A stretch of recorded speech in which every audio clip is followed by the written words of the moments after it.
Welcome back. It is January and scams are shifting with the season, from fake school fees links to SIM swaps and QR code tricks. Today we'll inform you on how to use your FNB app as a first line of defense and what to do immediately if something goes wrong. To share more on this, I am now joined by Carpio Minnaar, the operations head for FNB Retail Banking. Good morning and welcome. Good morning, Kura. Thank you very much for having me. Great. How has been the year so far? I know it's only 2 weeks, but is it too soon to ask? Can I call it a year, or can I just say how's been landing into the year, maybe? It's very weird. We actually had a conversation last night about it. I mean, it literally feels that we've already been halfway through the year, and it's only the second week. And it's only half of January. Half of the month, exactly. No, great. Yeah.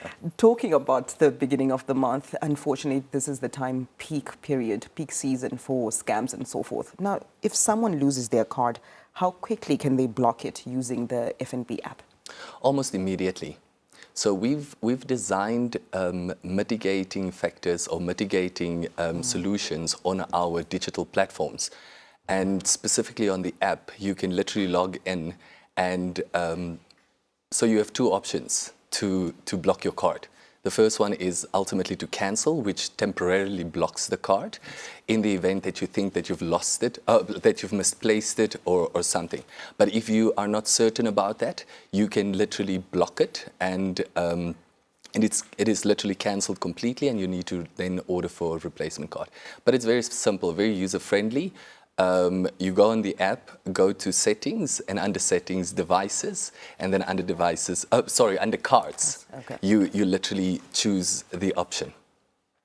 Now let's talk about the one-time password. Why is it sacred, and why people should treat it like cash? So one-time password or one-time PIN, as we OTP, use it OTP interchangeably, is literally that. It is a one-time authentication option to either log into a secure platform or authorize a specific transaction to be executed. So if you do share that, you're actually giving the next person access to either your profile or access to be able to withdraw funds or execute a specific transaction. So one-time PIN, the OTP, is very, very sacred. Yes. It's like literally a password. It's a secret, yes. Would you give your house keys to a stranger? Absolutely not. So the OTP is literally that. Do not share it. And we need to treat it as such. Correct. Now, what back-to-school scams are active now, and how should parents respond? Before I get to the back-to-school scams, even transport. The fraudsters are using transport now as well as a scam.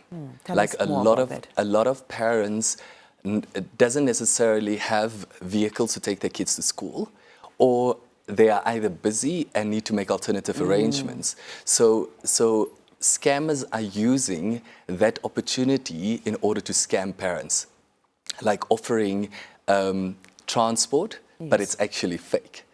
And it's the same with, it's literally the same with the scams with uniforms as well and school fees. So they're really taking advantage of this season that we're in. Correct. So it's very important to validate. It's very important to take some time and ensure that you actually can trust that specific source.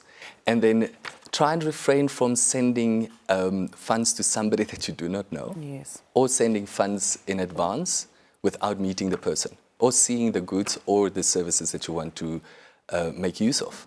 Because I've read that many times where scams are concerned, you have to have played a role in that for that scam to fully take place. You have to be complacent. Correct. Because the thing is with scammers, it's literally you executing a transaction. It's not that they're trying to get information from you or whatever. You're literally executing the transaction. So you play a part in that. Yes. Now, many households are buying learner laptops and phones and so forth. How can families secure devices using the FNB app? So all the smartphones have the option to enable biometrics.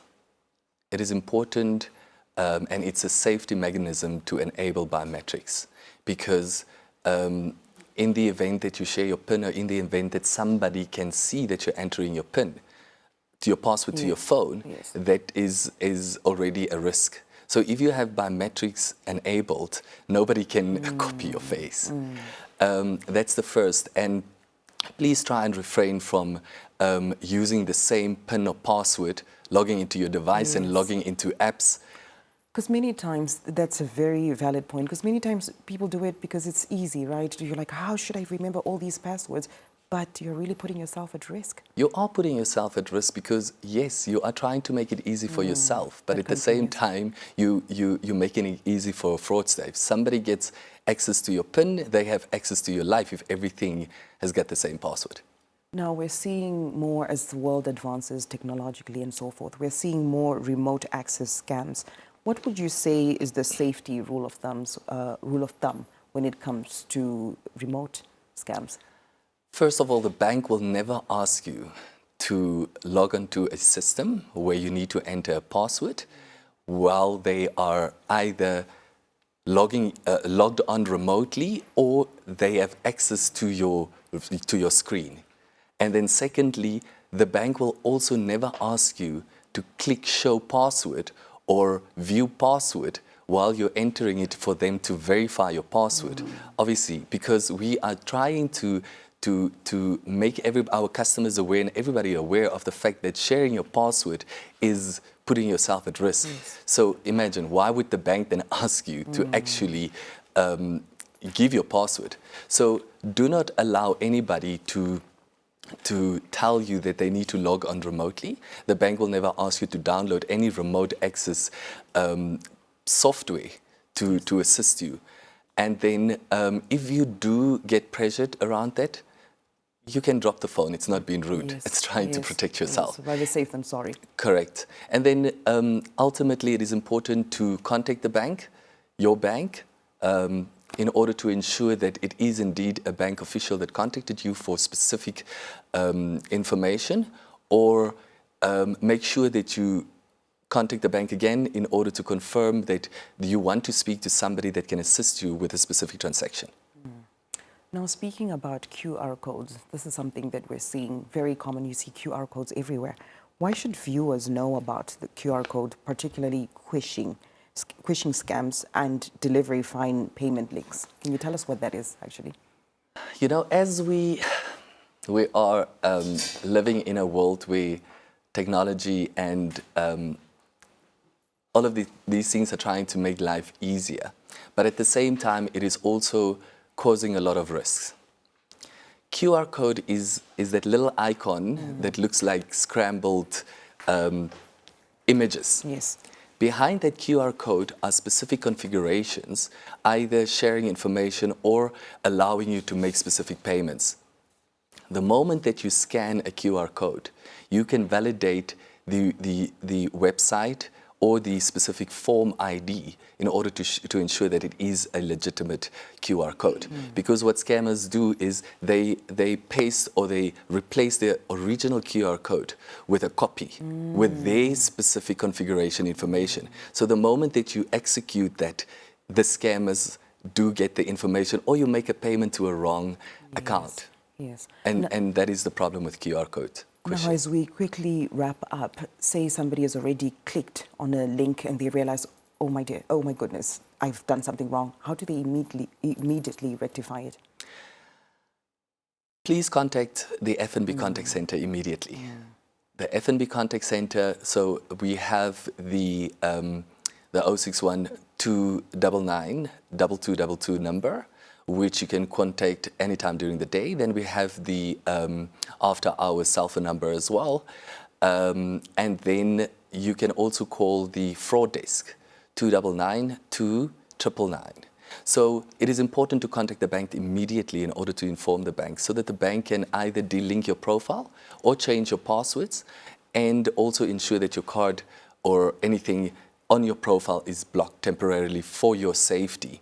But if you do have access to your online banking, you can log onto your online banking immediately as well, and also at the same time block your card and delink any device that is linked to your profile. Because there is an option under your settings on online banking and the app, where you can click on device and browsers, the device and browsers tab, and remove any device or any browser that you've used to log into your profile or linked to your profile. Thank you so much for your time. Thank you very much.